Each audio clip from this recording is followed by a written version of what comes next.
आज के इस टॉपिक में हम बात करेंगे प्रेपरेशन ऑफ कोलाइड्स। मीन्स हमने देखना है कि कोलाइडल सॉल्यूशन के प्रेपरेशन कैसे कर सकते हैं। हमें जो कोलाइडल सॉल्यूशन है हमारे पास दो तरह के हैं। पहले तो हैं लायोफिलिक,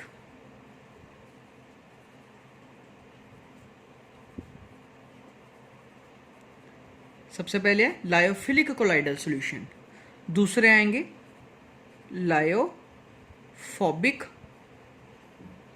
कोलाइडल सॉल्यूशन। अगर लायोफिलिक की बात करें तो हमने पहले पढ़ चुके हैं कि ये क्या है, these are liquid loving nature. ठीक है, these have liquid loving nature.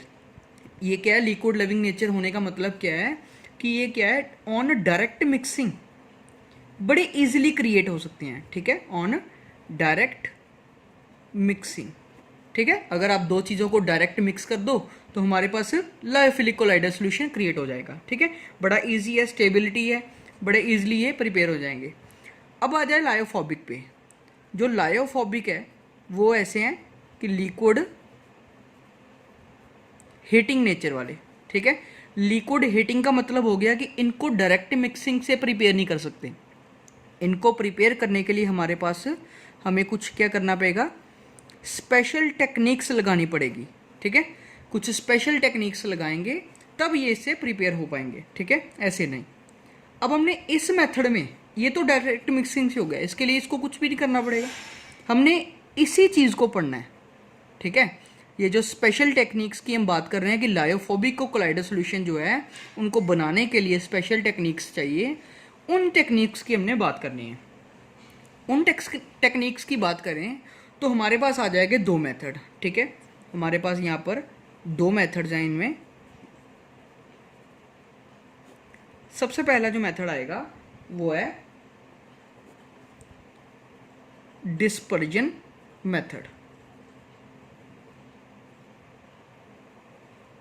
ठीक है, नंबर 1 आ जाएगा डिस्पर्जन मेथड और नंबर 2 आ जाएगा मेरा कंडेंसेशन मेथड। ठीक है, ये दो मेथड हमें इस टॉपिक के अंदर पढ़नी है, जिनके अकॉर्डिंग हम क्या कर सकते हैं, कोई स्पेशल टेक्निक्स हैं ये दोनों, जिनकी हेल्प से हम लायोफोबिक कोलाइडल सॉल्यूशन है उनको प्रिपेयर कर सकेंगे। सबसे पहले बात करते हैं पहले मेथड की, मेथड 1, जो कि क्या है हमारा dispersion method. Word dispersion method का मतलब क्या है, इसके अंदर हम पढ़ेंगे breaking up of a large size particles. ठीक है, इस मेथड के अंदर हम पढ़ेंगे breaking up of large size particles. मतलब हमने कोई जो लार्ज साइज पार्टिकल्स हैं उनको तोड़ना है, उनको ब्रेक करना है, और किस रेंज में लेके आना है, उनकी रेंज हमने कौन सी करनी है, कोलाइड्स वाली। ठीक है, लार्ज साइज पार्टिकल्स होंगे, उनको हम तोड़ेंगे, ब्रेक करेंगे मीन्स, और उनको किस रेंज में लेकर आएंगे, कोलाइडल रेंज के अंदर। ठीक है, अब इस मेथड के अंदर, फर्स्ट मेथड के अंदर जो हमने डिस्पर्जन मेथड पढ़ रहे हैं, इसके अंदर 3 टेक्निक्स हैं। सबसे पहली टेक्निक आएगी हमारी मैकेनिकल डिसइंटीग्रेशन। ठीक है, ये हमारी आ गई सबसे पहली टेक्निक डिस्पर्जन मेथड के अंदर, मैकेनिकल डिसइंटीग्रेशन। देखो, मैकेनिकल डिसइंटीग्रेशन का मतलब क्या है, इसमें हमारे पास मैकेनिकल का मतलब क्या है कि मैकेनिक की हेल्प से। ठीक है, मैकेनिक्स मीन्स हो गई हमारी किसी मोटर या किसी रोटेटरी शाफ्ट की हेल्प से हम इसको ब्रेक करेंगे। ठीक है, मैकेनिकल आप समझ सकते हो किस तरह से बात कर रहा हूँ, किसी मैकेनिकल फॉर्म ऑफ एनर्जी, उसकी हेल्प से हम क्या करेंगे, इसको ब्रेक डाउन करेंगे। ठीक है, इसमें हम यूज़ करते हैं ज़्यादातर कोलाइड मिल।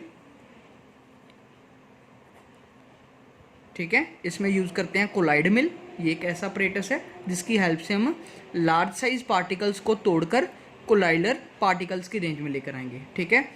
इसके लिए और आप यूज़ कर सकते हो बॉल मिल, ठीक है। बॉल मिल भी कुछ तरह से कोलाइडल मिल की तरह से, ठीक है, थोड़ा सा डिफरेंस है। या इन दोनों की बजाय आप यूज़ कर सकते हो अल्ट्रासोनिक डिसइंटीग्रेटर, ठीक है। चाहे आप कोलाइडल मिल यूज़ कर लो, चाहे बॉल मिल, चाहे अल्ट्रासोनिक डिसइंटीग्रेटर, ठीक है। इन सभी में कॉमन चीज़ एक ही है कि सभी ने मैकेनिक की हेल्प से, मीन्स मैकेनिकल एनर्जी की हेल्प से इन पार्टिकल्स को क्या करना है, ब्रेक डाउन करना है, ठीक है। अगर मैं आपको बताऊं कुछ कैसा है, तो सबसे पहले ऊपर इस तरह से, ठीक है, दिखने में कुछ ऐसा है,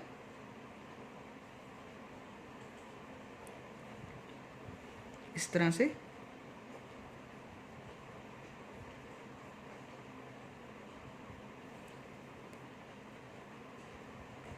ठीक है, ऐसा होगा। यहाँ पर होगा हमारा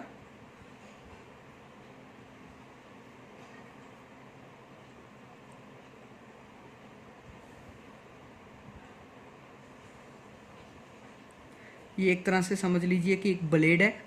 ये हमारा हो गया सबसे ऊपर होपर, इसको बोलते हैं होपर, ठीक है। ये क्या चीज़ है, एक ऐसी ओपन प्लेस जिसमें हम क्या करेंगे, जो हमारे लार्ज साइज पार्टिकल्स होंगे, ठीक है, जो लार्ज साइज पार्टिकल्स होंगे उनको हम यहाँ से ऐड करेंगे ऊपर से, ठीक है। इसको बोलते हैं रोटेटर, ठीक है, जो कि तकरीबन अगर आपको बताऊं तो 7000 रेवोल्यूशंस टेक प्लेस करेगा इन पर मिनट, ठीक है, जो कि 1 मिनट के अंदर तकरीबन 7000 रोटेशंस लेगा, ठीक है। इस तरह से आगे,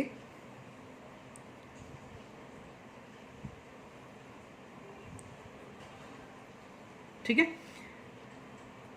ये हमारी यहाँ पर हो जाएगी, यहाँ पर ऐसे आउटलेट, ठीक है। होगा क्या कि जितने भी बड़े साइज वाले पार्टिकल्स हैं, मान लो ये बड़े साइज वाले पार्टिकल्स हैं, इनको हम ऊपर से इसके अंदर डाल रहे हैं, ठीक है। डालने पर क्या होगा कि ये जो स्पेस है इसके अंदर, इन दोनों जगह पर पूरी, ये क्योंकि 3 डायमेंशनल स्ट्रक्चर है, पूरा ऐसे कवर है, सारी साइड्स में ये बड़े साइज के पार्टिकल जाएंगे और यहाँ पर ये बड़ी स्पीड पे रोटेट करेगा।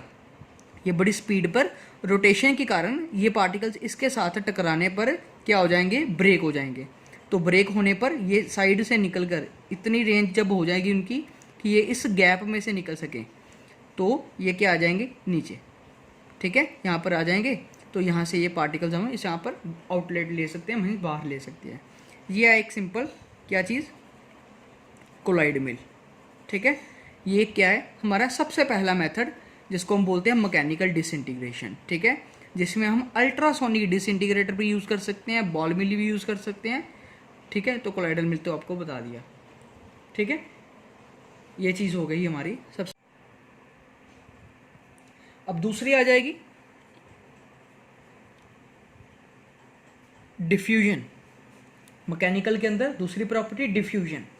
वर्ड डिफ्यूजन का मतलब क्या होता है कि किसी चीज़ का from higher concentration to lower concentration move करना, ठीक है। Movement of the particles from the higher concentration to lower concentration, किसी चीज़ का ज़्यादा कॉन्सेंट्रेशन से कम कॉन्सेंट्रेशन की तरफ मूवमेंट करना, इस चीज़ को हम बोलते हैं कि उसका डिफ्यूजन होना, ठीक है। जितने भी कोलाइडल पार्टिकल्स हैं वो बड़ी क्विकली डिफ्यूज करते हैं, दे, इस तरह से लिख सकते हैं, दे डिफ्यूज क्विकली, ठीक है, बड़ी जल्दी क्विकली डिफ्यूज करेंगे, ठीक है। अगर आपको समझने के लिए एक एग्जांपल दूं आपको, तो इस तरह से समझ लगते हैं कि मान लो मेरे पास क्या है, एक बीकर जिसमें मैं वाटर ले रहा हूँ, ठीक है, इस तरह से इसमें मैंने वाटर ले लिया। अब इसके अंदर मैं बाहर से क्या कर रहा हूँ, एक किसी स्मॉल पीस ऑफ, ठीक है, एक स्मॉल पीस ऑफ सल्फर या कोई डाई, मान लो कोई कलर ले लेते हैं, उसका एक पीस लेते हैं, पाउडर कलर, उसको डाल देते हैं, तो क्या होगा, पाउडर कलर जो है वो कोलाइडर रेंज में आएगा।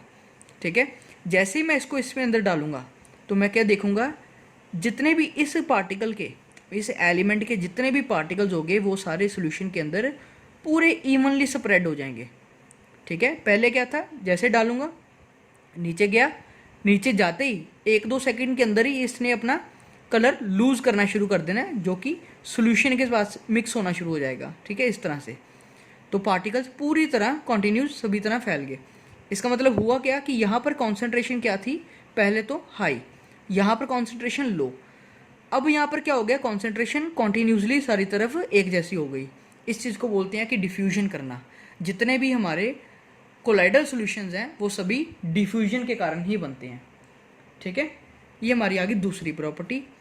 अब आ जाएगा तीसरी प्रॉपर्टी के अंडर, जो कि आएगी हमारी optical property.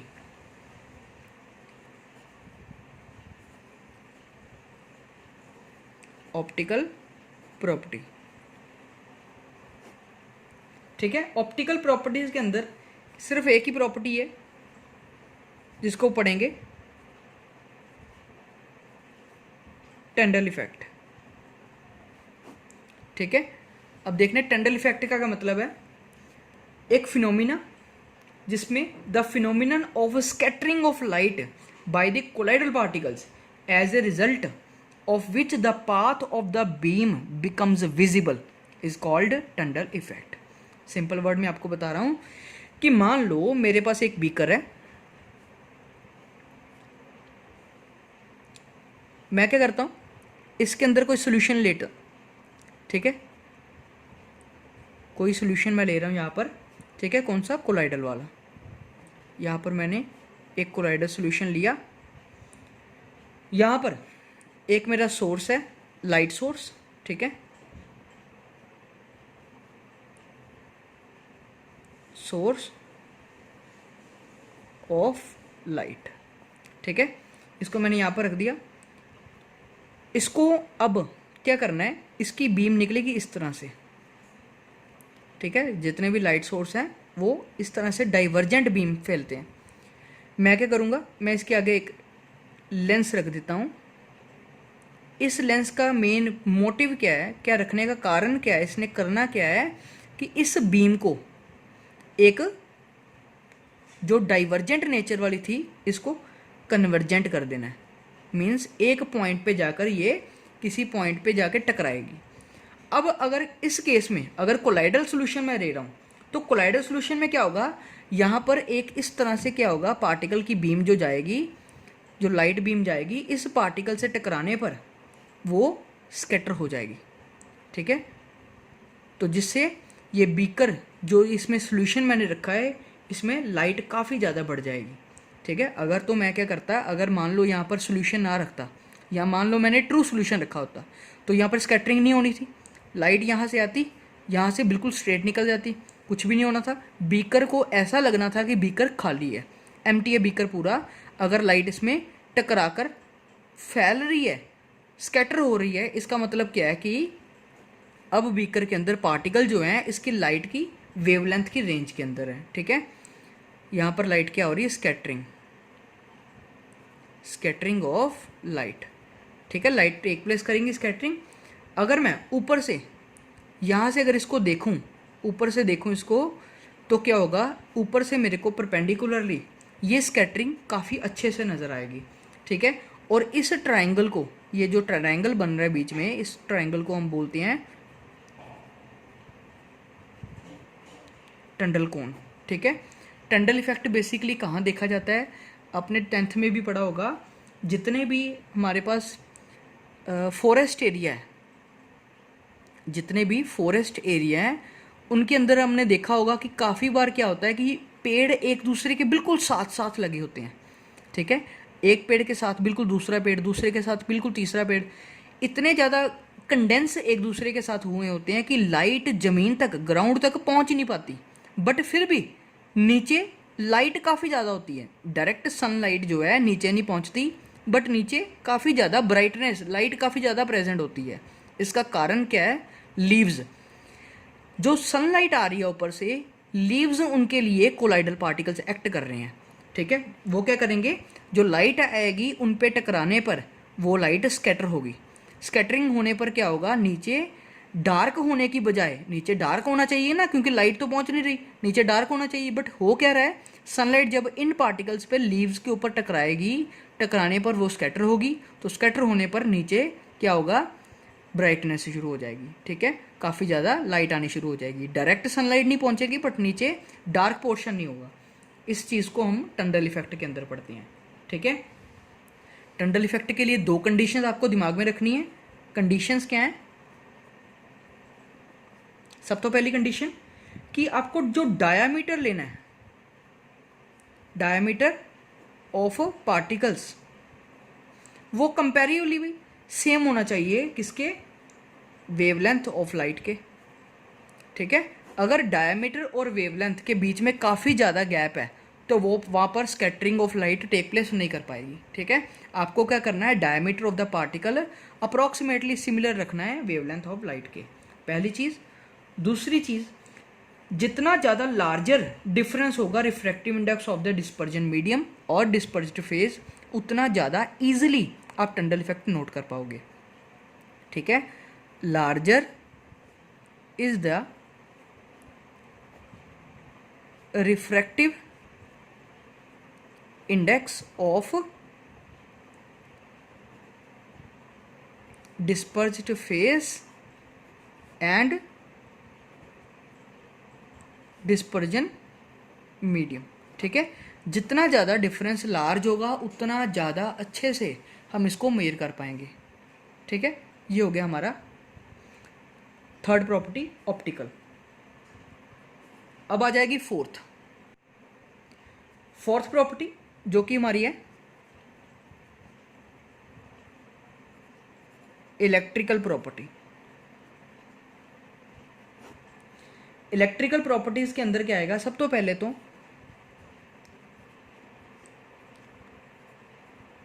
Electric charges on colloidal particles. अब हमने देखा है कि ब्राउनियन मूवमेंट को पीछे पढ़ा हमने। ब्राउनियन मूवमेंट के अंदर क्या देखा कि पार्टिकल्स एक दूसरे से इस तरह से टकराकर अपने पाथ को डाइवर्ट करते हैं। ठीक है, अपने पाथ से वो होते हैं चेंज। ठीक है, इस तरह से अपने पाथ से वो क्या कर रहे हैं, डाइवर्ट कर रहे हैं, जिग जैग मोशन कवर कर रहे हैं। तो ऐसा क्यों हो पा रहा है, एक कारण तो हमने देखा वहाँ पर। दूसरा कारण ये भी है कि जितने भी कोलाइडल पार्टिकल्स हैं they all carry A charge. ज़्यादातर देखा गया है कि कोलाइडल पार्टिकल्स के ऊपर पॉजिटिव चार्ज प्रेजेंट है। ठीक है, मीन्स हमने ऐसे कह सकते हैं कि कोलाइडल पार्टिकल जितने भी हैं उनके ऊपर कोई ना कोई चार्ज जरूर प्रेजेंट है। ठीक है, अब चार्ज होने पर क्या होता है कि चार्ज होने पर एक पार्टिकल दूसरे पार्टिकल को रिपेल करता है। हमने कूलम फोर्स पढ़ी है कि पॉजिटिव क्या करते हैं, एक दूसरे को रिपेल करते हैं, like charges repel each other. तो होता क्या है कि एक चार्ज दूसरे चार्ज को, क्योंकि कोलाइडल सॉल्यूशन है, सेम पार्टिकल्स प्रेजेंट है, एक पार्टिकल दूसरे को रिपेल करेगा। ठीक है, ये मान लो पहला पार्टिकल, ये दूसरा, ये तीसरा, तीसरे पार्टिकल ने पहले को रिपेल किया, फोर्स लगाई कुछ, अब ये इधर चला गया मान लो, अब दूसरे ने भी पहले को रिपेल किया, ये इस तरफ चला गया। होता गया, अब यहाँ पर भी कोई होगा जो उसको रिपेल करेगा, फर्दर यहाँ पर भी रिपेल करेगा। रिपल्शन के कारण इसका पाथ एक स्ट्रेट पाथ होने से चेंज होकर एक जिग जैग पाथ बन जाता है। ये इसलिए हो पा रहा है क्योंकि इन पे इलेक्ट्रिक चार्जेस प्रेजेंट है। ठीक है, कह सकते हैं कि इलेक्ट्रिक चार्ज होने पर इनके ऊपर क्या प्रेजेंट है, कोई ब्राउनियन मूवमेंट इस पर डिपेंड करती है। ठीक है, ये हमारा आ गया नेक्स्ट। इसके बाद नेक्स्ट प्रॉपर्टी आएगी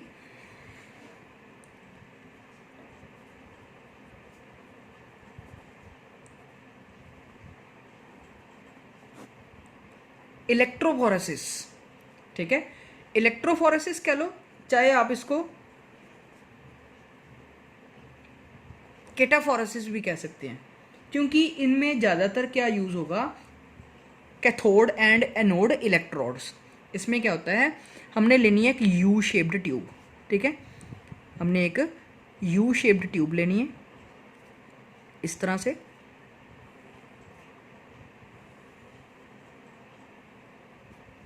ठीक है, इसको ऊपर से बंद कर देंगे और इसके अंदर एक इलेक्ट्रोड यहाँ पर और इसी तरह से एक इलेक्ट्रोड यहाँ पर। ठीक है, मान लो इसको मैंने पॉजिटिव टर्मिनल से कनेक्ट किया बैटरी के और इसको नेगेटिव से।